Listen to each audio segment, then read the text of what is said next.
Hello everyone, I am Dr. Vyshnavi, your ENT faculty on the PrepLadder platform, and today I am here to talk about some frequently asked questions on how ENT is as a career.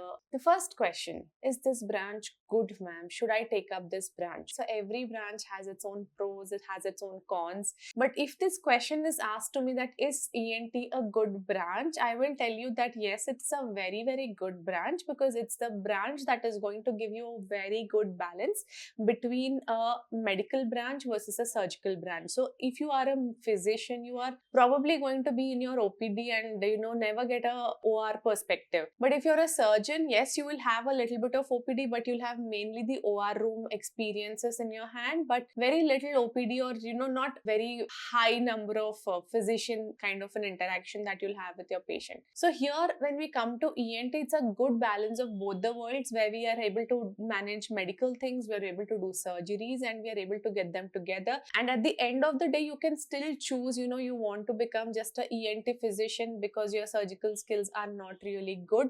You can still do that. If you want to be a very good surgeon, you can still do that. So here you have an option of both the things in your hand, and it's up to you to decide what you want to do. My second question that students generally tend to ask me is, are there any further super specialty trainings that we can have after taking up MS-ENT or DNB-ENT? Even after MS, you can still do MCH and oncosurgery, head and neck surgery, and pediatric surgery also. So you can do MCH after MS or DNB, and you can also do subspecialty training with certain recognized fellowships and some fellowships which are non-recognized also, which are available in India as well as abroad. We are having rhinoplasty and cosmetic surgery. We are having people doing rhinology and anterior skull-based surgery. We are having people doing subspecialty training in snoring and obstructive sleep apnea, which is a very, very, very newer trend that has come up in ENT. So laryngology, there have been so many subspecialties that we are dividing ENT into,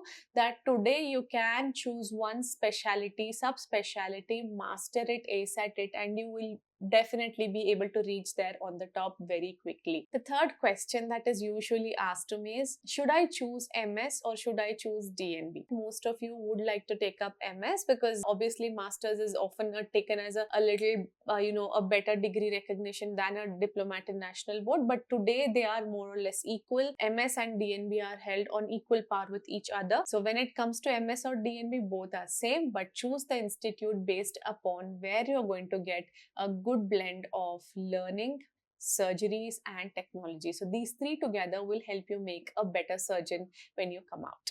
Number fourth question, how much money do I earn after I pass out? The payout will depend upon where you're working. Now, again, whether you're working in a government job versus a private job versus what is your experience. As a fresher, you may get around minimum of 80,000 a lakh. That's like the baseline income that you would get in any place. But in major metropolitan, your baseline income could go anywhere between 1 to 3 lakhs as a fresher. And if you're going into rural places, again, your income can be a little higher if they're hiring you on a private basis. The next question that I'm commonly asked is, how is the quality of life and burnout?